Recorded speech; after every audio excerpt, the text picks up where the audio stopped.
Hey, it's Blackjack with 396 Guitars. We have the Fender Jazz Bass neck, the refret, back on the bench. We're going to do another installment today.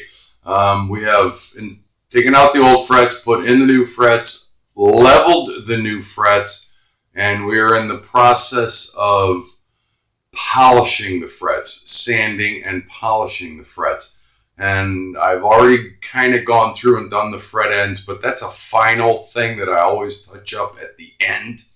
But I've got 2 more frets to go. I'm going to show you how I sand them and polish them and get them ready to remove the tape and the big reveal. And then we're going to repair the wood. Any repairs that we need to do, sand, polish, and so forth. So let's get to work. As always, remember, if you dig what I'm doing, like and subscribe. You can see our victim is on the bench, and what I'm going to do first, and hopefully the camera will pick this up, you see I have a whole bunch of little X's on there. So as you're working from one end of the fretboard up, I X. This is the next one we're going to do, and then the final one. I've already done all of these, all right, sanded them, polished them. I'm pretty happy with the way the fret ends are. That's kind of the last little finish thing that we do. But we've got a ways before we have to worry about getting into that. But part of the fret ends, I've already taken the little file and rounded them off, taken the tang off, sanded it. You saw that in the previous videos. Very tedious work. Takes a long time. The next step is really basically just using some light sandpaper. I think this is either 800 or 1000. This is 800. I always get good results from this. You know, when you're polishing these, you're going to see all kinds of scratches from all the abrasiveness that we've done on this, from sanding and leveling to then crowning, and each time you're doing that, you're grinding on these frets with some sort of a file or something else that's very aggressive. This is very light. This is to kind of polish them and finish them up and get them ready to, you know, install in a body and play. So it's good to spend a little effort here and a little time and do it. This is the way I was taught to do it. I've been doing it this way for 100 years. There's still some red mark on there from crowning, and what we want to do is disappear that, and this is how we do it. And you're just going to kind of go across it this way, because remember, we sanded this way, so all the scratches on the frets are going in, are oriented in this direction. We're going to try to do most of our cleaning in this direction and polishing, as it were. And don't be afraid to get to the fret end a little bit and round it. There might be some tangs there that you grab, and the sandpaper will actually clean that up. That's your tactile feel when you're playing this guitar. You don't want to have a sharp fret end. This assists in that. It's just another part of the process while you're doing this.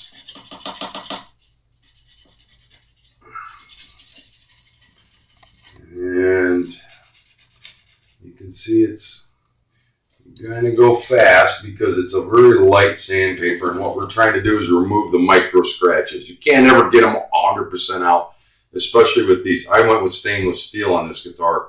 I don't normally do that, but I wanted them to last a long time. Player on this instrument uses it a lot, so it's going to last much longer with stainless steel. They don't change the resonance or anything like that. That's a misnomer. They're just harder to work with. They're very hard to begin with, but they do last a long time without divoting.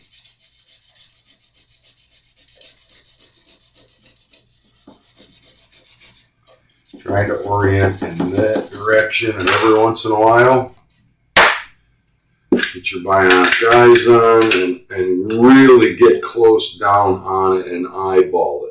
And make sure that your crown is is nice and clean and disappears. See, when you use the crown file, you're still going to see a flat spot on there, but that's normal. That's where the actual string rides on top of the fret.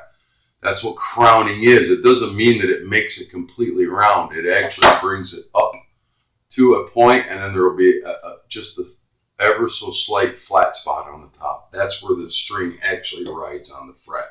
What we're doing is trying to round it a little bit more, but more than that, we're taking out the micro scratches on that very slight flat spot. And boy, that looks nice. And 99% of the scratches are disappeared. The last step is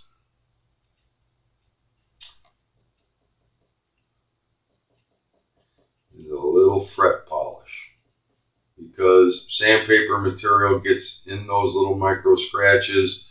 Like I said, we've sanded and ground on these frets so much when you're doing this kind of job, a lot of stuff gets embedded into the metal and those little micro scratches. So you put a little polish on there and then shake it out.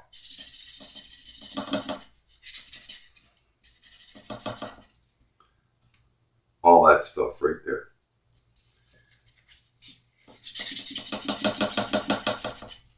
Clean. One more eyeball on it, and that fret is ready to play. Even with magnifiers on, I can't catch any scratches on it. And that's what you want. You want to try to disappear all the scratches. So that was the last fret we did. This is literally the last fret we're doing. This was the previous one. But when you start down here, you can lose your place, and you have to keep looking at it. So my process is, as you go along, the next fret that you're working on, put a little red X on top of it towards the headstock, so you know you're moving in that direction. Just the way I do it. And here we go. Make sure you're working with some good sand. Ooh, there's a rough edge right there.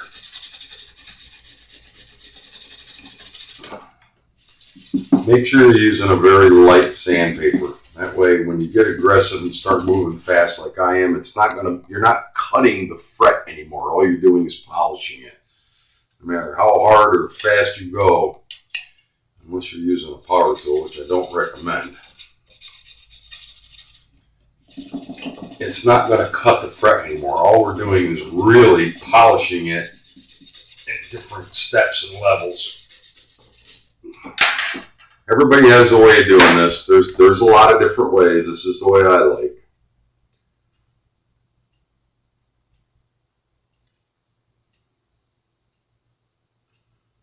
I can't even see the flat spot. Once you do this and polish it, you shouldn't be able to see the crown on top of the fret, even with magnifiers. Just every once in a while, if the light catches it just right, you'll see it, but for the most part, that's it. I rounded those fret ends off nicely. I'm pretty happy with that. Get a little polish on there. A little goes a long way. Favorite brand, Music Nomad. I use all their products. A lot of them anyway. Some of their stuff I use. And polish.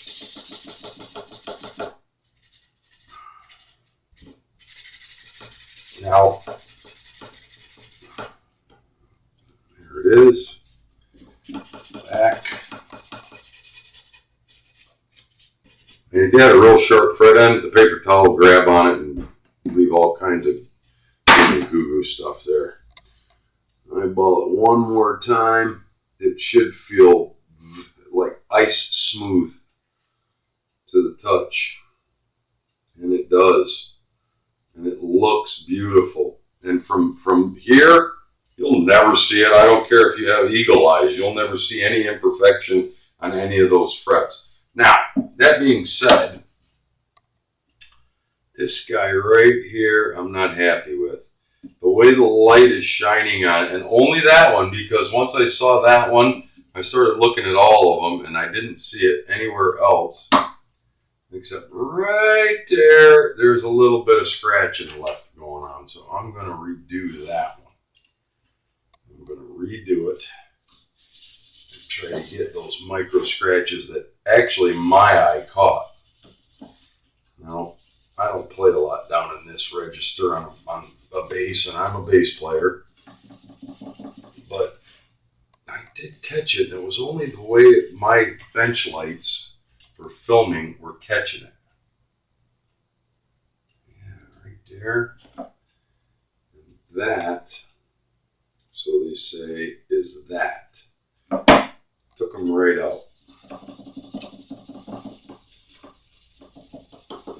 So when I was doing that process on that one, I may have not paid close enough attention, but I sure enough got it that time. And now,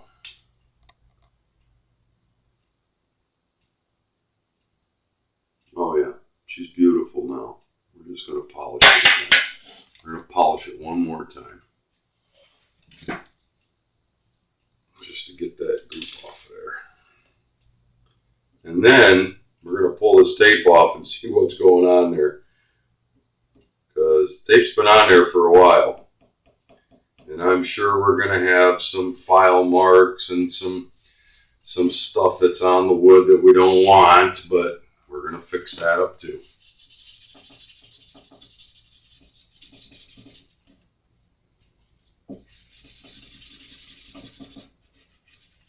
Oh, I love that.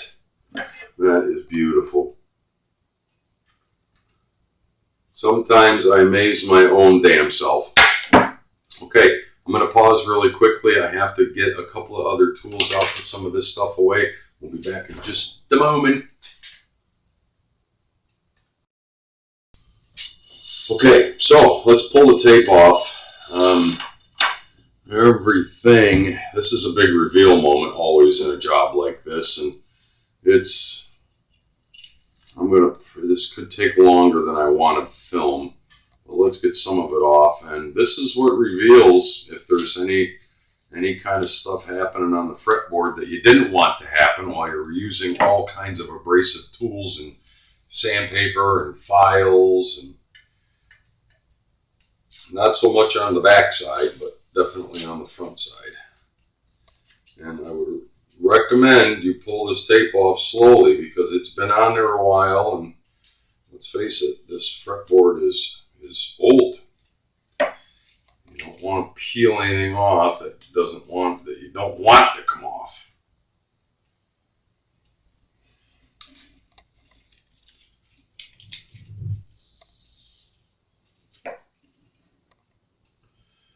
So, like I said, it can be tedious, and you go slow. See, like some ripped there, and it's not going to come right off like I want it to.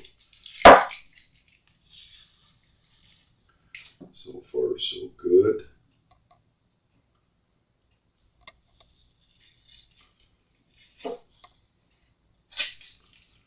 And where you really want to look is on the edges, to make sure that you haven't sanded or filed anything into the edge of the fretboard, because that's where the tape is going to protect the flat top of the fretboard, the rosewood, but it's the edges that always are the casualties of war, as it were.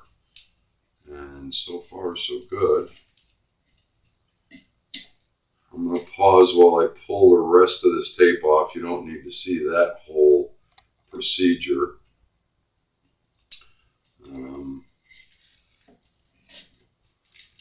There's layer upon layer upon layer, because sometimes I over tape, and then every once in a while a piece of tape would come off, and I would retape it. But you can see we're starting to reveal this girl's former glory.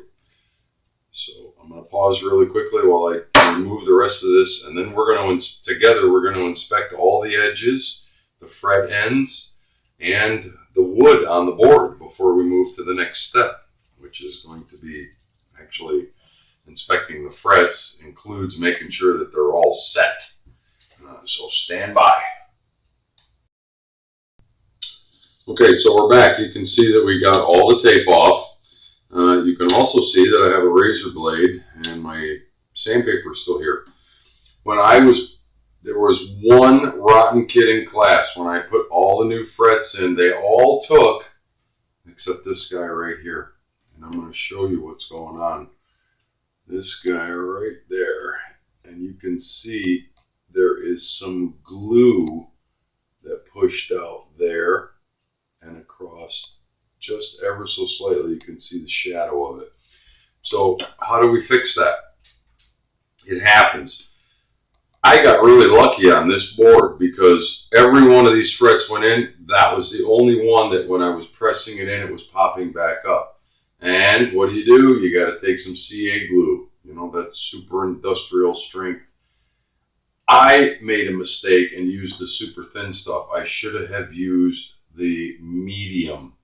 The super thin stuff got into all the wood grain and just, it leaches wherever you put it. It just will fill in all the small areas.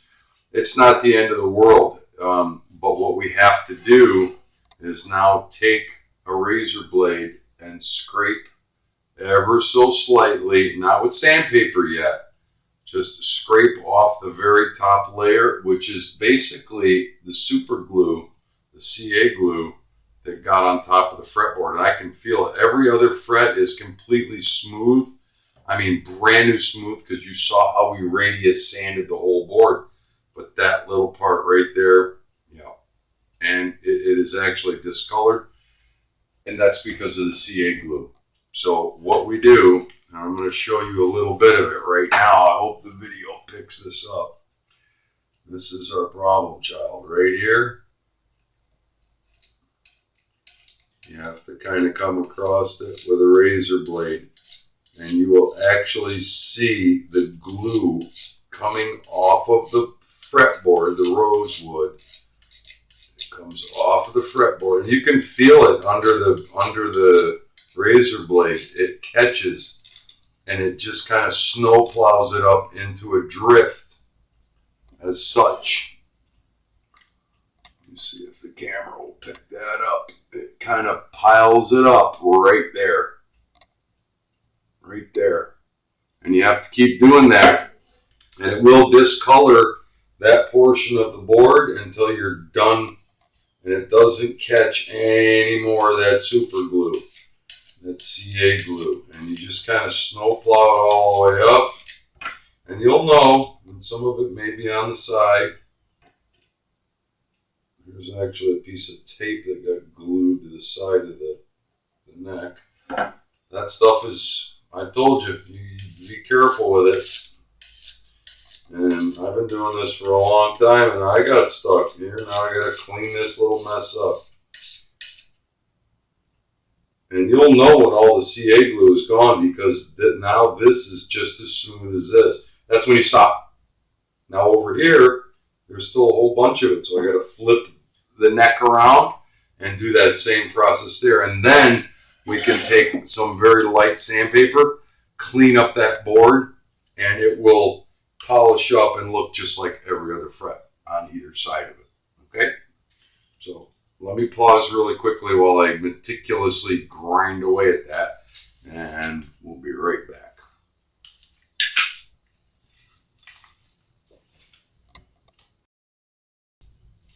Okay, so we took the razor blade, we scraped it all down. Now you can see here, once they're smooth, you've got all the glue off of there. You're just going to ever so slightly sand that fret between this fret and this fret on the board. And all that'll do is smooth it off completely. You should not be able to feel anything on there. I know this is counterintuitive, and it's going to lighten it up. But I'm going to show you how we fix it here any second. Just take that same really light sandpaper.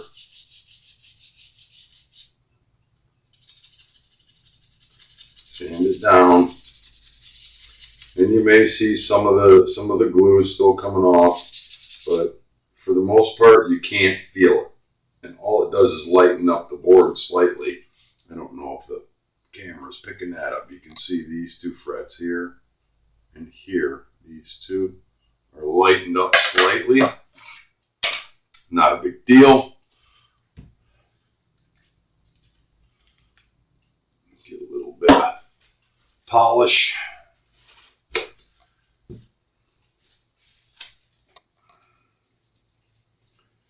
And then once all this is, we're going to have to clean this board again with the brush. And the same process, say if I brought this guitar in and it was just getting it set up and I was dressing the board and the frets, you're going to scrub it, clean it after we do all this, because whatever wax products that get on there, you want to get them off again. And this has got wax in it. And that's, you know, that's what we use to clean this up. And we're going to get to just wiping it and bringing it back up. And it will actually look probably darker. You can see that we took and cleaned up those two portions of the fret board. And that's just from the glue squeeze out when I had to glue that particular fret. And like I said, I got lucky. I did all of these frets. I've done fret jobs where half a dozen of them, or all of them, need to be literally glued back in. Otherwise, they try to pop out. But this one, it was just that one. And I during my regular process of checking everything out, I saw it and I knew it was going to be a problem child. And sure enough, it was. So you could see there where we cleaned it up. Those two frets are actually a little bit darker now than the rest of them, because we're going to do the same process on the entire board. Before we get to cleaning it, we're gonna go through, because remember, we sanded this, so we need to polish each one of these and finish it. Then we're gonna clean it, get all that wax washed off. Then we're gonna treat it with linseed oil, boiled linseed oil, to get this wood back to breathing and alive again after everything we put it through. And after that, we're going to drill some new holes and put it in a new body that's going to accept this neck, put the hardware in, string it up, and make it live again. I hope you guys had a good time. Thanks for hanging in there with me. I know that's a lot to take in. It's never an easy process doing a refret job. I don't like to do them. I'll be honest with you. It's extremely time consuming. It takes forever, and there's no shortcuts. You have to go through each process little by little, and you're just like every job, you're going to run into little things that we're not expecting. But we're moving along, and we're going to get it there. We're in the home stretch now, so the next time you see this, we're going to have it ready to go into a body and get restrung and play music again. Blackjack with 396 Guitars. Remember, if you dig what I'm doing, please like and subscribe. Tell your friends. We're in Fort Lauderdale, Florida. We work on guitars. We want your instrument to play as well as it can possibly play. We'll talk soon.